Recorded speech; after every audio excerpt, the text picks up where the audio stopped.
ભાઈ આના કહેવાય કુદરતી ડેકોરેશન. જોવો ભાઈ કેવું લાગી રહ્યું હોય, એકદમ ડેકોરેશન કર્યું હોય એવું લાગી રહ્યું ને ભાઈ. ઊંઝામાં સિરીજો ગોઠવી જોવો ભાઈ, દેખો. કાલ તો ઇન્દ્રદેવના નારદ કાકાના બધાને ફોન કર્યો હતો વરસાદ માટે. ઉપાય ફોન કર્યો તો કાલ ઇન્દ્રદેવના નારદ કાકા બધાને ફોન કર્યો હતો. ઉપાય ફોન નતો કર્યો. ફોન કર્યો હતો એટલે ભાઈ ને વાત થઈ જીધી. હા એટલે રાતે વરસાદ આવ્યો. વરસાદ એમને નહીં આવ્યો, એના માટે જેટલી તો માથાકૂટ થઈ. કેટલી માથાકૂટ.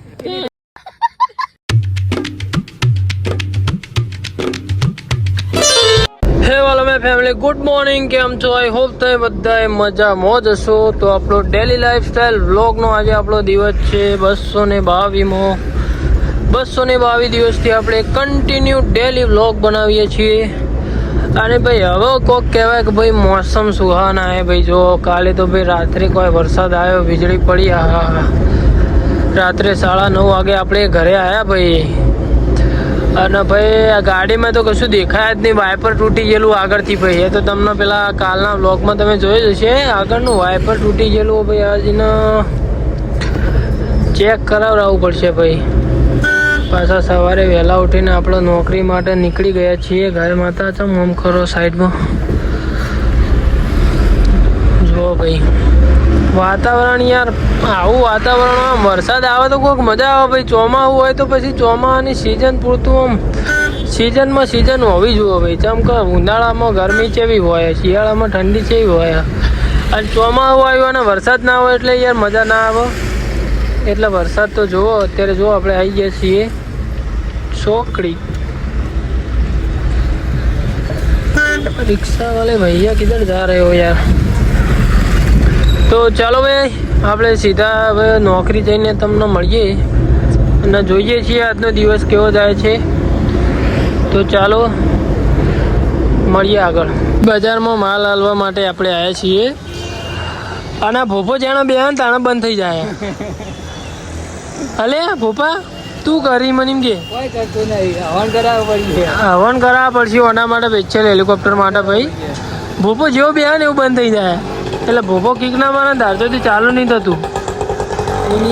હા એવું ના હોય ભોપા. આ તો યાર કુરબાની માગે. ઓહો કીક મારો હેડો તા પૂરે જો ભોપા ઘેરમાં ના હોય ને કૂદી જાય બધું. એ કાલ તો ઇન્દ્રદેવના નારદ કાકાના બધાને ફોન કર્યો હતો વરસાદ માટે. ઉપાય ફોન કર્યો તો કાલ ઇન્દ્રદેવના નારદ કાકા બધાને ફોન કર્યો હતો. ઉપાય ફોન નતો કર્યો. ફોન કર્યો હતો એટલે ભાઈ ને વાત થઈ જીધી. હા એટલે રાતે વરસાદ આવ્યો. વરસાદ એમને નહીં આવ્યો, એના માટે જેટલી તો માથાકૂટ થઈ. કેટલી માથાકૂટ. નારદ કાકો ને ભોપો બે લડે લગડ્યા ફોન માં. ઓ યાર ઇન્દ્રભાઈ ઇન્દ્રદેવ કી યાર તમે વરસાદ મોકલતા નહીં. પૈસા ઘણા બધા છે. ઇન્દ્રદેવ કહો કે ભાઈ નારદ કાકા તમે ભોપા અંગાર લડશો નહીં તો થોડો વરસાદ અમે મોકલીએ. એટલે ભાઈ મોડ હું યાર પછી ઝઘડો શાંત પડાયો. વાહ સાહેબ વાહ. ઝઘડો તો શાંત પડાવવો પડે ને યાર. હા 20 રૂપીસ ભોપા 20 રૂપીસ છે. હું રાખી લેતા કશું નહીં રાખી. પૈસા બતાવો ભાઈ. બપોરે જમ્યા અને મેં કામકાજ કર્યું ને અત્યારે અમે ખોખો નાખવા માટે ગોડાઉને હોય કા ભોપા. ઓય ઓય ઓય ઓય ઓય એ ખોલે નહીં પેલા. ઓય યાર મને ઊભું કરવા દે પછી.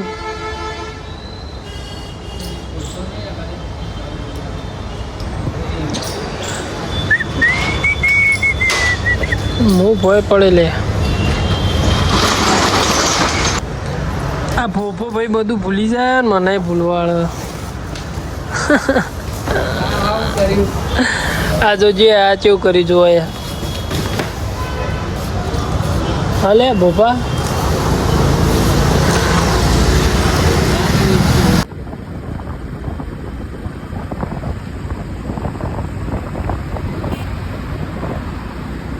ઊંઝામાં સિરીજો ગોઠવી જોવા ભાઈ. દેખો આ જોવા ભાઈ કરે એક ગોઠવેલી જોવા ભાઈ. આવી સિરીજો કેવું દેખાય ભાઈ. જો ખાલી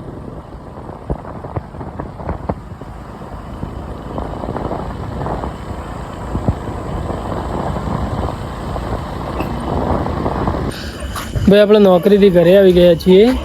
કોઈ દેખાતું છે નહીં લે હા લાઇટ મારો અમું એટલે છે તે દેખાય અને હું કરી અરે યાર પેલો એ તો નહીં લે ને મૂકું પેલો ઉડી રે જોયા અત્યારે રાતીવ કરીએ મેં જો ખાલી અમે રાતીવ કરીએ ભાઈ દાડા ઘેર નહીં હોતા ને એટલે અમે રાતે જોમ્બો ખાવા આવી જોમ્બો પર ચડવાનું ભાઈ અત્યારે રાતે દુનિયા ભુલા દેંગે હાડુ મારો હાડુ આવ્યો લે હાડુ એ હાડુ ની જોડી ભાઈ ટૂંક સમયમાં અમારા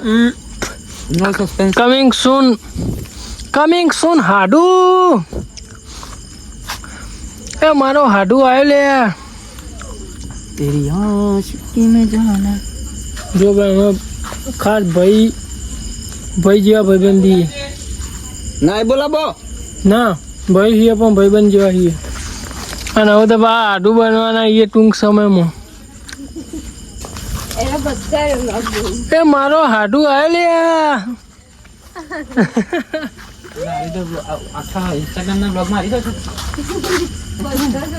મારો હાડુ આવ્યો અમારે હાડુ ને જોમ્બો ખાવા લઈને આવ્યો ભાઈ હું હાડુ નાચવા પડી ગયા હાડુ એ બાદ નાચો તમે ભોય પડશો હાડુ હાડુ એ બાદ નાચો હાડુ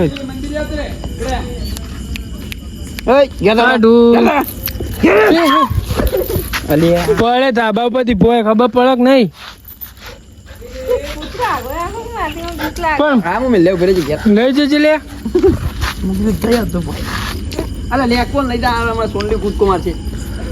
હાલ હમણાં પડો ઊંધું થઈને ભોય ધાબા પરથી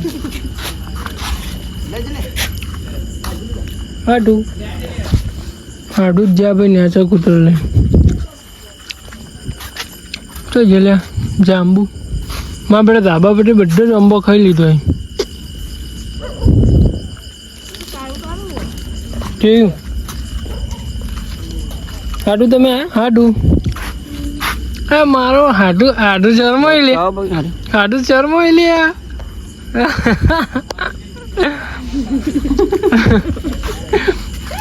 એ મારો હાડુ આવ્યો લે હાડુ ભાઈ કમેન્ટ કરી દેજો અમાર હાડુ વિશે એકાદી કમેન્ટ થઈ જાય ભાઈ જે કમેન્ટ ના કરે ને એને ઇવન હાડુ ના હમ એટલે લાઈટ બંધ થઈ ગઈ મારો લેવડો ભાઈ જોમ્બો ખાઈ લઈએ ભાઈ મળીએ